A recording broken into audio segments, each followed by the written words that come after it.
स्वागत है दोस्तों। आज मैं आपसे शेयर करने वाली हूँ एक दिल दहला देने वाली हॉरर कहानी, जो कि एक परिवार की है जो एक नए फ्लैट में शिफ्ट होते हैं और कुछ अबनॉर्मल एक्टिविटीज़ का सामना करते हैं। तो आइए देखते हैं ये कहानी।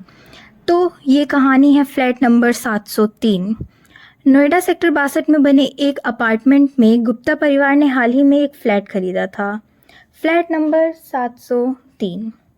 परिवार में थे रवि गुप्ता, उनकी पत्नी सुमन, 10 साल का बेटा आरव और 6 साल की बेटी अदिति। शिफ्टिंग के पहले दिन सब कुछ नॉर्मल था। फ्लैट साफ सुथरा था, आसपास के पड़ोसी फ्रेंडली और बिल्डिंग भी बहुत आधुनिक लग रही थी। लेकिन पहली रात कुछ अजीब हुआ। रात करीब 2 बजे सुमन की नींद अचानक टूट गई। उसे लगा जैसे कोई धीरे से उसके कान में कुछ कहा हो। उसने उठकर इधर उधर देखा, लेकिन सब कुछ शांत था। उसने सोचा शायद सपना रहा होगा, पर यह हर रात होने लगा। धीरे धीरे अजीब घटनाएं बढ़ती रहीं। आरव को कई बार अपने कमरे में कोई परछाई दिखाई देती, जो पल भर में गायब हो जाती। अदिति, उनकी बच्ची, ने अपनी माँ से कहा कि दीदी उसके साथ खेलती हैं, जबकि उसका तो कोई बहन ही नहीं थी। कभी कभी घर में जलते बल्ब अपने आप बंद हो जाते और दीवारों पर नमी की जगहों जैसे कोई आकृति बनी थी। रवि को पहले तो ये सब बच्चों की कल्पना लगी, लेकिन एक रात जब वह अकेले बालकनी में खड़ा था, उसने देखा कि सामने वाले खाली फ्लैट की खिड़की में एक औरत खड़ी थी, सफ़ेद साड़ी में।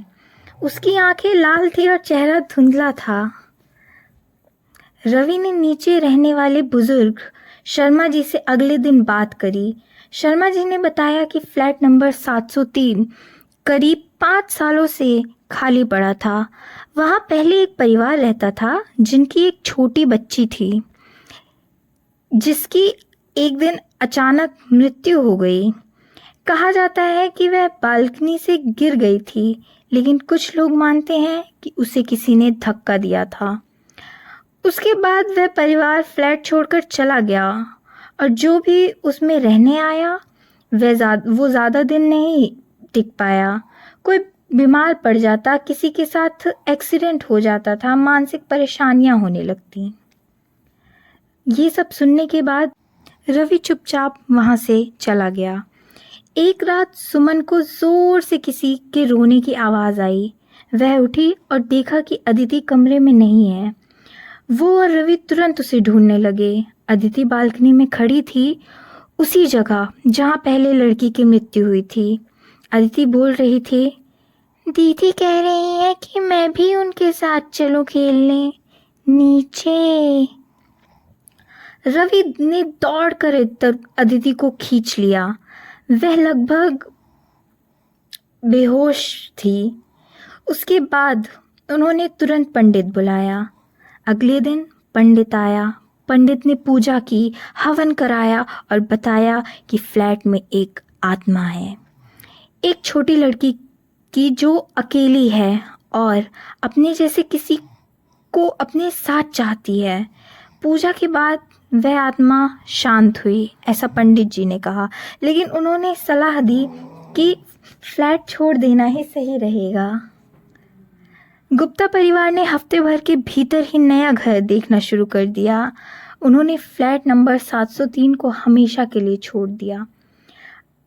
अभी भी वह फ्लैट खाली है और कई रातों को उस बालकनी से किसी बच्चे की हंसी और खेलने की आवाज़ आती है।